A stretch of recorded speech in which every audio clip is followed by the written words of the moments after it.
Hello aspirants, welcome to Ekamais Academy. Today we are going to discuss about an interesting topic that is with respect to a demand by Bhil tribes for Bhil Pradesh. What is this Bhil Pradesh and who are all these Bhil tribes? What are they demanding for and what is the demand, how that can be formalized, and all other things we'll be discussing in a quick and informative way. So let us see the video description. Before that, we have an announcement from our side. We are going to launch a TGPSC Group 1 exclusive mains daily answer writing program with the name Sankalp series.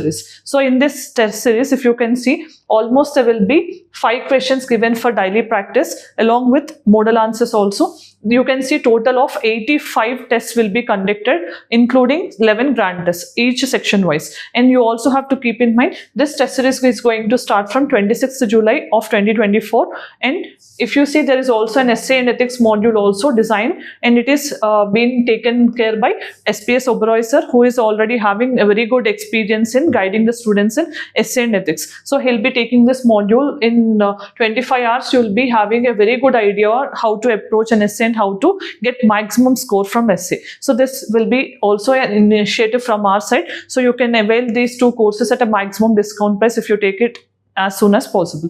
Right now, let us look into this video description. So first thing is, there is also another important announcement for those students who take TGPSC Group 1 mains test series or essay and ethics module. This particular book of Telangana Movement and State Formation in question and answer format with almost 160 questions will be given free of cost. This was like you can say exclusively designed for the TGPSC Group 1 mains in a easy and student friendly way. So you can read this magazine and you can maximize your score in the paper 6, which is almost of 150 marks, right?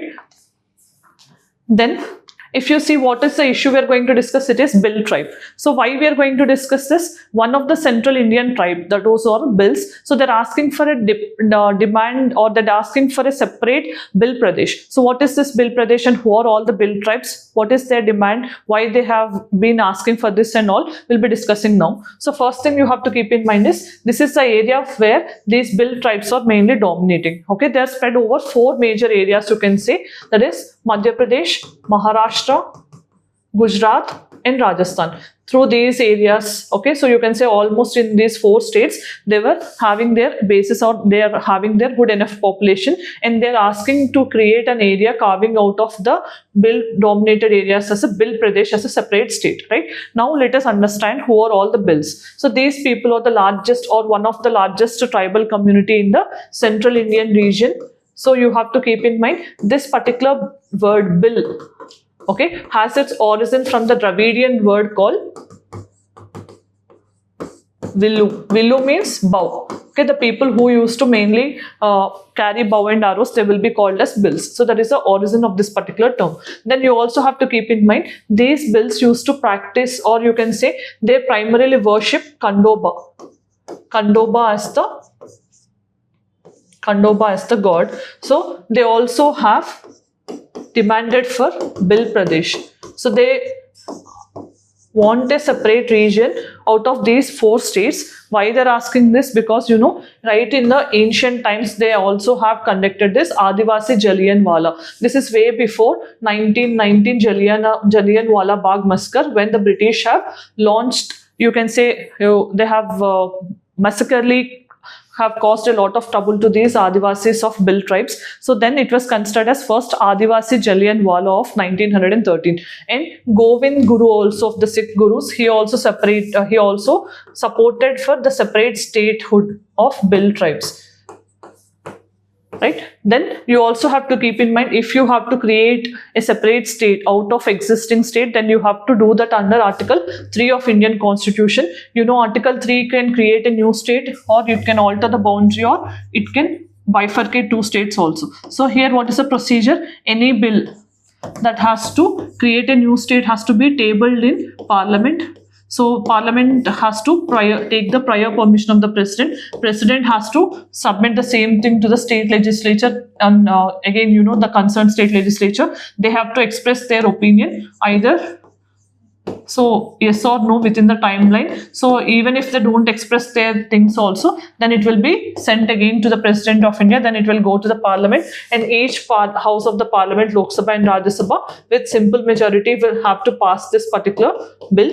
If it is passed by both houses and if it is sent to the President of India, then the bill is considered to be passed. Then that means a particular new state will be created from the date of issue of notification. So this is what. And what is Article 4 talking about? Article 4 is saying whatever the amendments that we do under Article 3 will not be considered as amendments under Article 368. This is what you have to keep in mind. Those are not amendments under Article 368, right? So this is what the demand for Bill Pradesh, right? Now let us look into why they're asking for this demand. So first, if you see, there is a division of bill unity. So in the previous ancient times, they used to live all in a unified and you can say in one particular land. But now what happened after creation of 4 different states of Madhya Pradesh, Maharashtra, Rajasthan and Gujarat, they got bifurcated or they got scattered. For that, they are thinking that in case if they have same land for all the people of bills living in different 4 geographical areas, then they could better conserve their cultural identity and all. For those reasons, they're asking,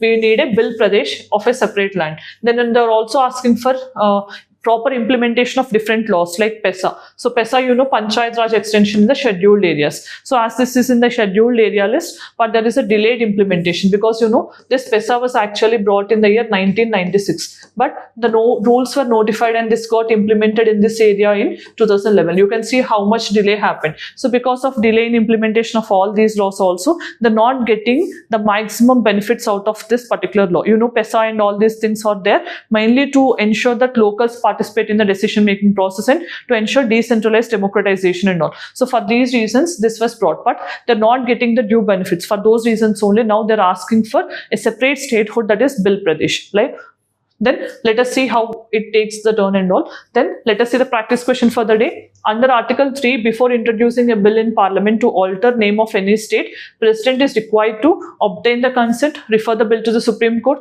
refer to the state legislature, or conduct a referendum in the concerned state. Which is the correct option? Choose the one and let me know in the comment section. Then, as we have reached the end of the video, today we have discussed about what is the demand for Bill Pradesh, who are all bills, what are their specific practices we have seen, and why they are demanding for the Bill Pradesh and which particular areas are being carved to be created as Bill Pradesh and all. We have seen along with practice question, along with an important announcement related to TGPSC Group 1 Mains. If you found this video informative, please let us know in the comment section. Thanks for watching.